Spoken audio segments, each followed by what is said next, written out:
I'm on the record saying that I felt like this quarterback class was getting slept on because it wasn't that consensus number one pick like there has been. I'd say over the last 3-4 seasons, there's been that guy that's at the top that everyone knows is going number one. But I feel like there are five guys that, when it's all said and done, all have a decent shot at being good quarterbacks or, decent to good quarterbacks in the NFL. So obviously Malik Willis's pro day was today, and all the scouts was going crazy. The whole internet was going crazy over some of the things Malik Willis did. You didn't see the 65-yard bomb that he threw on the dot. I mean, he dropped that thing in the breadbasket from 65 yards away. That just gives you a little taste of his arm talent. He's been my QB1 now for some time. It seems like all the rest of the pundits are coming around on him now after he was projected to go late first, early second just a couple months ago. But it seems like those attitudes are changing. Mike Tomlin's meeting with him, having personal private dinners with him and stuff like that. So it's getting real for Malik Willis. Rome, man, you're pretty tapped in with the NFL and with the college prospects. What do you think about Malik Willis, and where do you rank the guys behind him or in front of him? Man, I'm glad you started off with Malik, man. I was one of those people on the internet going crazy. Dude has a cannon of an arm. We knew that going into a pro day. It should be boosting your strengths. You should be showing off the things that you can do well to try to impress people, and that's exactly what that man did today. So shout out to him. His stock definitely went up. He's got a big arm, and then the next best guy, Kenny Pickett. I heard he has small hands. They remeasured them apparently at his pro day, and they magically grew. I don't know what he did. I need to find out what that was. I heard I had small hands too. Maybe he's got the secret. But I like Kenny's game.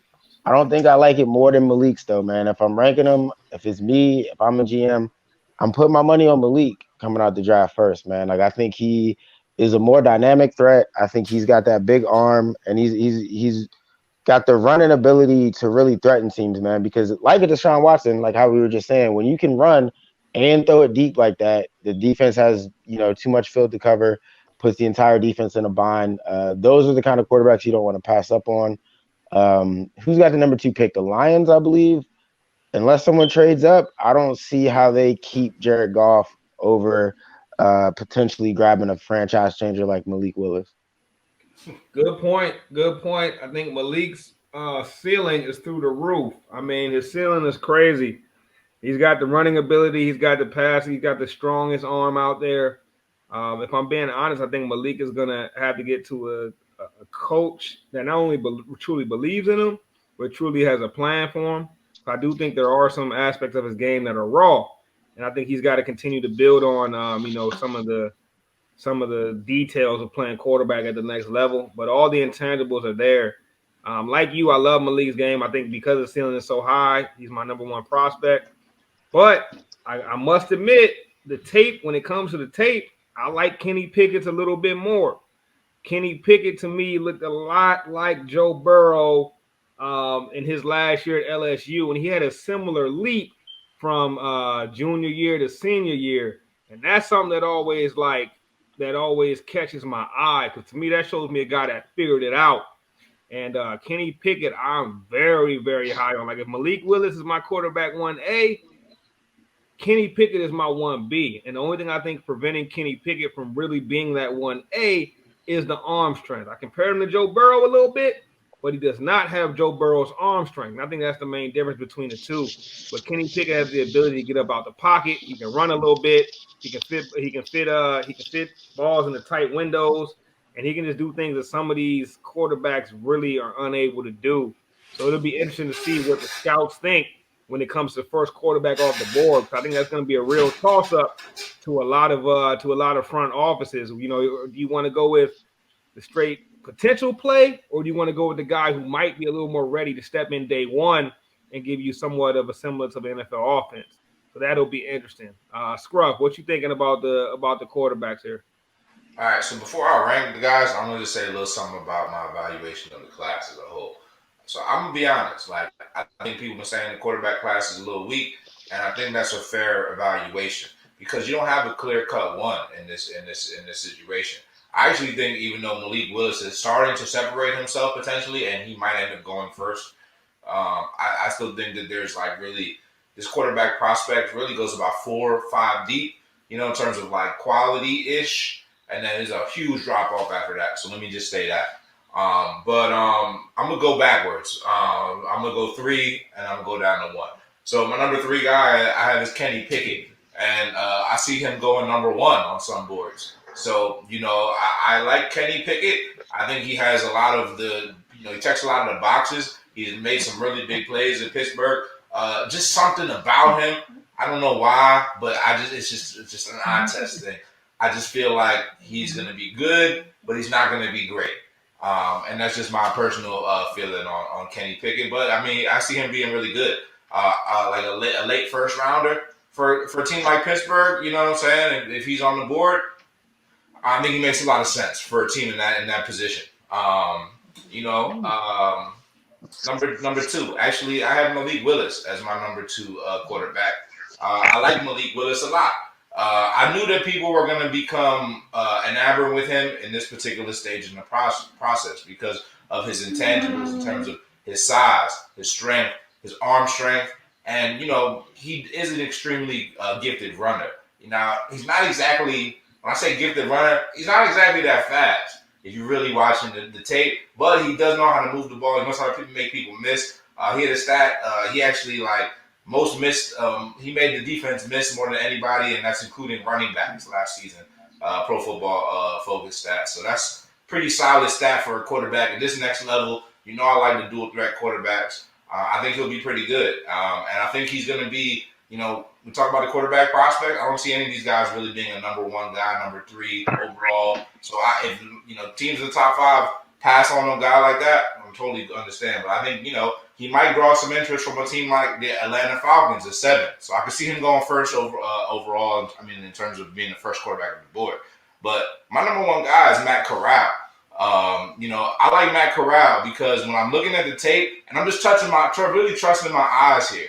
Matt Corral doesn't have the size that Willis has. Doesn't have the measurables. He's only 6'2", about 215. But if you look at the tape and you look at the throws, Matt Corral makes the craziest impressive throws. The most impressive throws out of anybody I've seen in this class. You know what I'm saying? When you see Kenny Pickett, you see him make some incredible, big plays, but Corral threads the needle. We've seen him literally thread the needle, go across 2 deep defenders and just kind of zang it down in the perfect spot.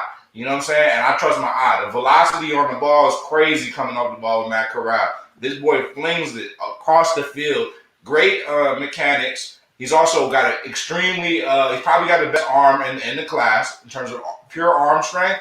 I think he's just up there with anybody. You can say he's got the best arm in the strength. And actually, physically speaking, I think he's actually much faster than Malik Willis. If they were going head-to-head with a race, I think he would win the race. So I think my guy is Matt Corral. I think he's got what it takes to be a great passer in this league. And, Malik Willis is going to be pretty good too. But I like Matt Corral eye test. I think he's my number 1 guy. I hear that. I think Matt Corral is a baller. And one thing about Matt Corral is the tape kind of reminds me of almost like a Baker Mayfield a little bit in college, coming out of Oklahoma. Matt Corral is a gamer. He's going to put it all out on the line. He's going to dive for the pylon. He's going to go head up with a linebacker, in the middle of the field. He's going to do those little things that's going to endear him to his teammates. The thing that worries me about Matt Corral the most is the system he's coming from. When I watched Matt Corral on tape, I saw a guy that's either throwing to his first read or he's taking off. I didn't see a guy going through a lot of progressions. I didn't see a guy in the pocket buying time to make a throw deeper down the field. It was like Matt Corral is about to throw that ball on his first read, or Matt Corral is about to get up out of there and try to find some yardage, which I think at the NFL level, it hasn't really lent itself too well. And I think it's just going to take Matt Corral some time to be able to translate that game from the college level to the NFL level. Not to say that he can't do it, but, and then another thing about Matt Corral is he had some injury concerns at the college level because he's taking so many big hits. He's putting himself in harm's way so often. A part of that is what endears him to his teammates. The guy not afraid of nothing. But another part of that is you can't do that at the next level. That's something he's going to have to learn But I think Matt Corral has potential. He has intangibles to be a good quarterback. But I don't know if I think he's an even rawer of a prospect than Malik Willis in my eyes. Like I think Matt Corral is the rawest prospect of them all. I think if you get a Matt Corral, it could really take some time to see the fruits of those labors. One guy that I feel like people aren't talking enough about is my guy Desmond Ritter. So I got So you think Desmond Ritter is more NFL ready than Matt Corral? Well, Malik Willis is my number one quarterback. And then number 2, I got Kenny Pickett. And number 3, I got Desmond Ritter. Desmond Ritter is the most, over the last 2, I think, 3 seasons, he's the most winningest quarterback in college football. I mean, Desmond Ritter took a team like Cincinnati from, a team that's not too talked about too often. Every maybe 10 years they talk about when it comes to football. But he really had them in the national spotlight, mainly because of carrying that team, for lack of a better word. And he struggled a little bit against Alabama. I think a great showing against Alabama really would have separated Desmond Ritter. Like, it would have separated him. Like, he would have been, we're probably talking about a guaranteed first-round pick. When you go back and you really look at that tape against Alabama, Ritter didn't play as bad as you may think. And one thing that showed out to me was that his O-line was not up to the task of blocking those Alabama boys, which is nothing, no disrespect to that O-line. I mean, you're going against crazy prospects over at Alabama. But Desmond Ritter showed me so much last season. I saw a guy with the arm strength that's necessary. I saw a guy that's tall enough to see over the O-line, which is major. And I saw a guy that could pick up the yardage with his feet. And not only is he tall enough to look over the O-line, but this is a guy that goes through progressions consistently. Like, going through progressions at the college level means a lot to me. You know what I mean? That's the one thing that worries me about Malik Willis just a little bit, although he showed me the potential to be able to do it. But like Desmond Ritter, that boy goes through progressions, bro. Like, and sometimes he ends up dishing it to the running back after going through every progression.